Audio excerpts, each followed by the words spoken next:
जिसकी भक्ति कच्ची है और जिसकी भक्ति पक्की है, उनमें अंतर क्या है? कच्चा आम पेड़ को पकड़ के रखता है और वही आम जब पक जाता है तो पेड़ को छोड़ देता है। कच्चा कौन? जिसने संसार को पकड़ रखा है, मतलब अभी कच्चा है, और जिसने संसार से मन हटा लिया वो पक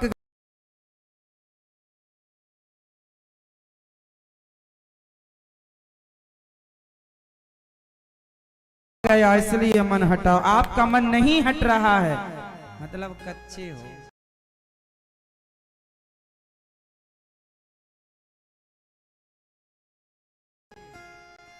है ना मेरी माँ?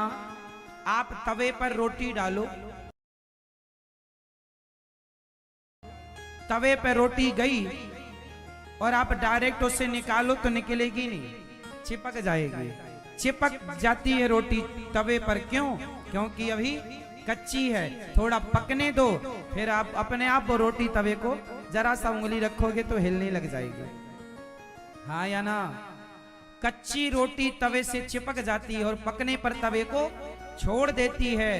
जो कच्चा है वही तो संसार से चिपका हुआ है, जो पक गया वो वैसे ही छोड़ देगा जैसे पक्की रोटी छोड़ देती है।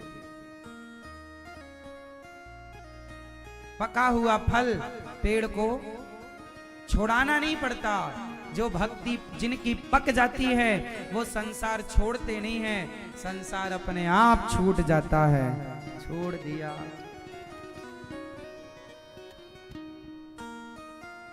सबसे मन हट गया और भगवान में मन लग गया।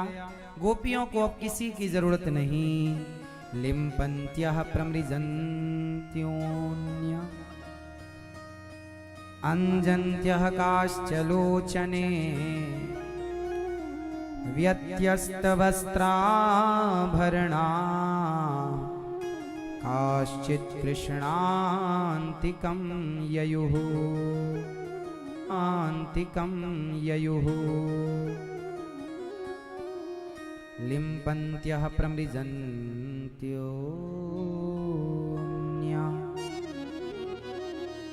एक आंगन लीप रही थी कि बांसुरी सुनाई पड़ी।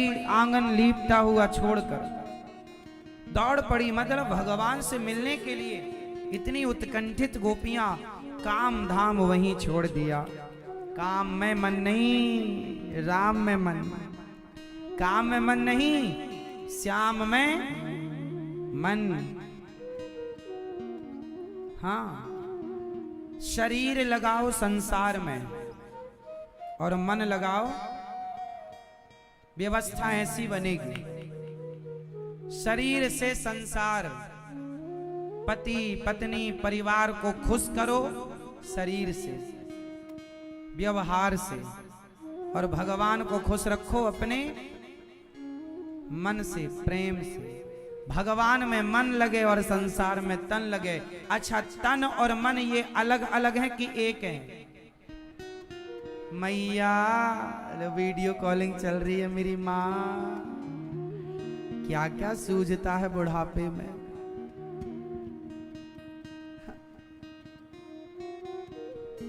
सुनो मेरी माँ, सुनो। अच्छा, घर वालों को भी कथा सुना रही हो मेरी माँ? हाँ, सुनाया करो। ठीक कर लो फिर। तन और मन ये एक ही है कि अलग अलग है? जोर से। मन और तन एक है कि अलग अलग है? बोलो मैया। ओ मेरी माँ, एक ही कि अलग अलग है? अलग अलग है। तो अब बताओ, अपना मन कहां लगाओगी मेरी माँ? और तन? गोपियों ने श्याम सुंदर के लिए सब छोड़ा।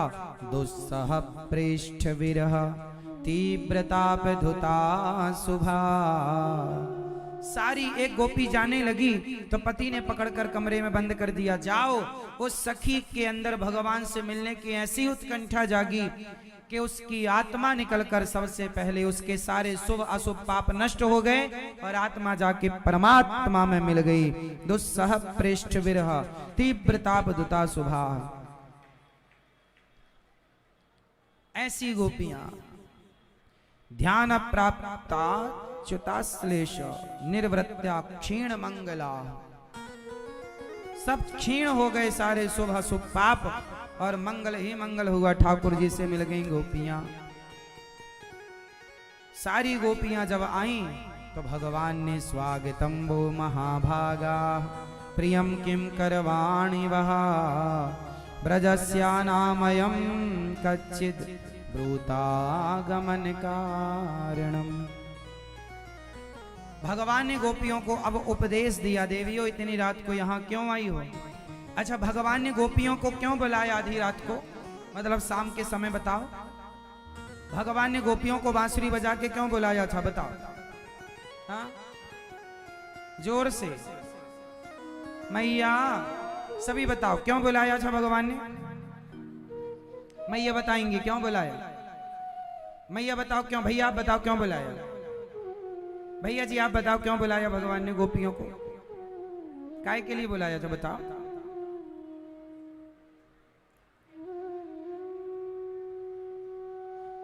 मैया आप बताओ भगवान ने क्यों गोपियों को बुलाया? काहे के लिए बुलाया? जोर से, जोर से, जोर से। रास रचाने के लिए।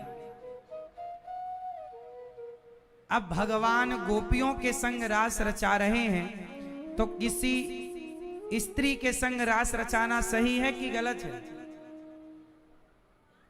जोर से, सही है कि गलत है?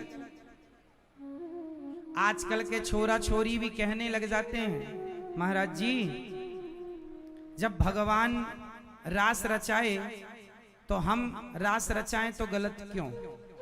भगवान का रचाया रास सही है तो हम रास रचाएं तो गलत क्यों? ऐसा लोग सवाल करते हैं। तो उन मूर्खों को आप कह सकते हैं कि वो भगवान हैं और तुम इंसान हो।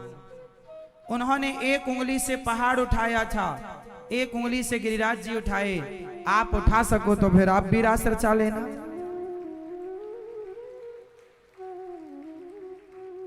क्या उठा सकते हैं? भगवान शंकर ने जहर पिया था समुद्र मंथन का। बताओ, शंकर जी जहर पी गए तो क्या मरे? मैया, शंकर जी मरे नहीं। हम आप जहर पिएंगे तो मर जाएंगे, पर शंकर जी ने जहर पिया तो आप नहीं मरे, क्योंकि शंकर जी सामान्य नहीं है। भगवान और इंसान अलग अलग है। इंसान कभी भगवान नहीं हो सकता। इसलिए भगवान कृष्ण की तुलना कोई इंसान अपने से करे तो यही सबसे बड़ी मूर्खता। पहली बात तो क्या एक उंगली से आप उठा सकते हैं पहाड़? दूसरी बात, इतना सा मुंह खोलकर ब्रह्मांड दिखा सकते हैं? तीसरी बात, क्या कालिया नाग के फण पर आप नृत्य कर सकते हैं? चौथी बात, क्या अग्नि पी सकते हैं? भगवान ने पी थी। क्या गुरु जी के मरे हुए पुत्र को जीवित किया भगवान ने? आप कर सकते हैं? इसलिए रास भगवान ने इसलिए रचाए क्योंकि ये गोपियां जन्म जन्म तक तपस्या करके कृष्ण को पति के रूप में चाहती थीं और भगवान का धर्म है कि वो भक्त की हर इच्छा पूरी करें। और आपकी यदि इच्छा है कि कृष्ण मेरे पति बने तो क्या भगवान को आपका पति बनकर, मीरा की इच्छा थी कि कृष्ण मेरे पति बने, तो भगवान यदि उन्हें पति बनकर नहीं मिलेंगे तो फिर भगवान अपने भक्त के साथ ये अन्याय कर रहे हैं कि न्याय? चलो बताओ, कोई स्त्री यदि कृष्ण को पति के रूप में चाहे तो पति के रूप में चाहना सही है कि गलत? जोर से, जोर से और जोर से। सही है? तो गोपियों ने यदि पति के रूप में चाहा, तो गोपियों का चाहा यदि पति के रूप में और भगवान ने उसे पूरा किया, तो इसमें गलत क्या है? ये तो भक्त और भगवान के सब्जेक्ट है, तुम क्यों उंगली घुसा रहे हो? इंसान से ईश्वर की तुलना फिर जबरदस्ती क्यों? होशियार बनते हो, जो भगवान ने किया हम भी करेंगे। तुम्हारे बाप दादे कर पाए कि तुम करोगे?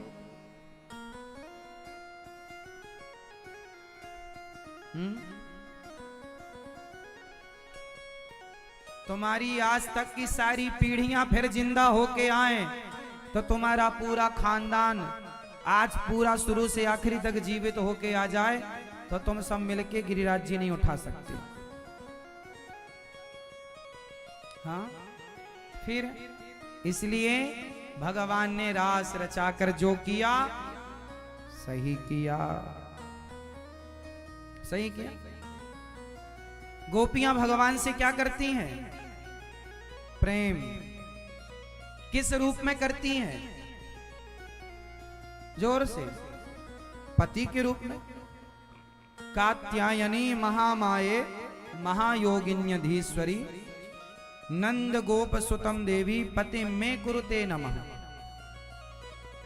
कहा गोपियों ने कि हे प्रभु हमें पति के रूप में, देवी से कहा हमें पति के रूप में कृष्ण की प्राप्ति हो, ऐसा गोपियों ने कहा है।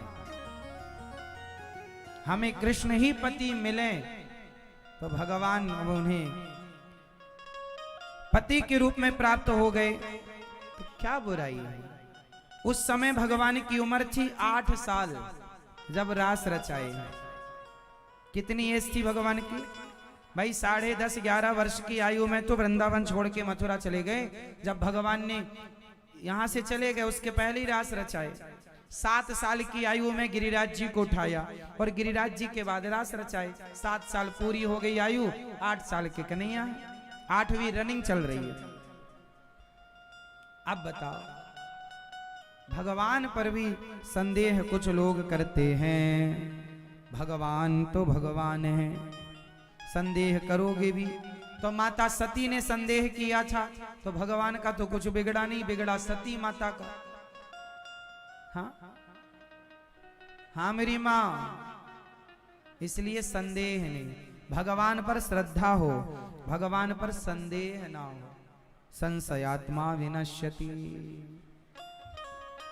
भगवान हम गोपियों को समझा रहे हैं, माँ तेरा पितरा पुत्र,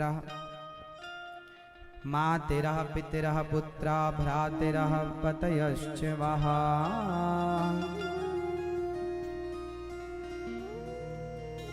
अपनी माँ, अपने पिता, पुत्र, परिवार, पति को छोड़कर गोपी वायु हो जाओ अपने अपने पतियों के पास। दोहशीलो दुर्भगो वृद्धो जड़ो रोग्य धनो पीवा। भगवान कह रहे हैं पति कैसा हो? अंधा, लंगड़ा, बहरा, काना, कैसा पति? शादी के पहले देख लिया करो कि पति अंधा तो नहीं है, लंगड़ा तो नहीं है, बहरा तो नहीं है, शराबी तो नहीं है, दुष्ट तो नहीं है। शादी के बाद फिर जैसा है अब वो देवता।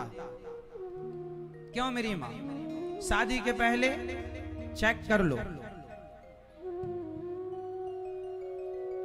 क्या अंधा, लंगड़ा, बहरा खूब देखो, शादी के बाद फिर कमियां नहीं, शादी के पहले कमियां निकाल लो तो सही है। फिर शादी तो हो गई, तो शादी होने के बाद क्या हो जाता है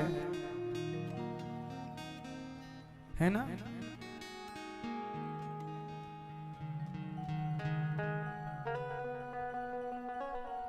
शादी के बाद पति,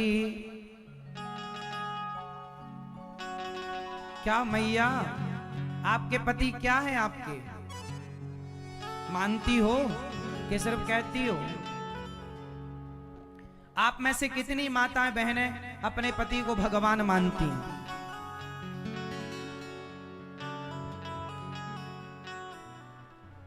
मैया आप नहीं मानती हो? चश्मा वाली मैया नहीं मानती। क्यों नहीं मानती? दुष्ट है क्या? हाँ, राक्षस है। फिर काहे भगवान नहीं मानती हो? चलो देव कुछ तो मानती होंगी, देवता देवता भी नहीं मानती, फिर सिर्फ पति। हाँ अपनी औकात में रहना, हाँ सिर पे चढ़ा रखा है।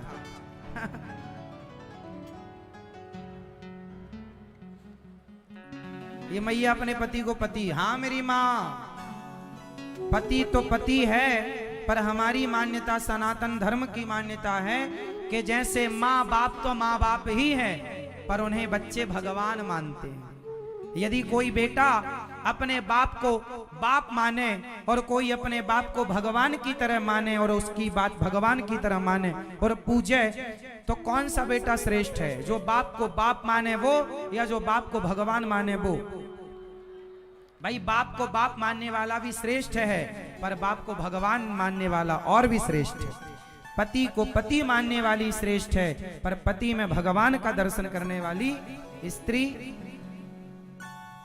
तुम ही मेरे मंदिर, तुम ही मेरी पूजा, तुम ही देवता हो, तुम ही देवता हो। कोई मेरी आँखों से देखे तो समझे कि तुम मेरे क्या हो, कि तुम मेरे क्या हो। जिधर देखती हूँ उधर तुम ही तुम हो, न जाने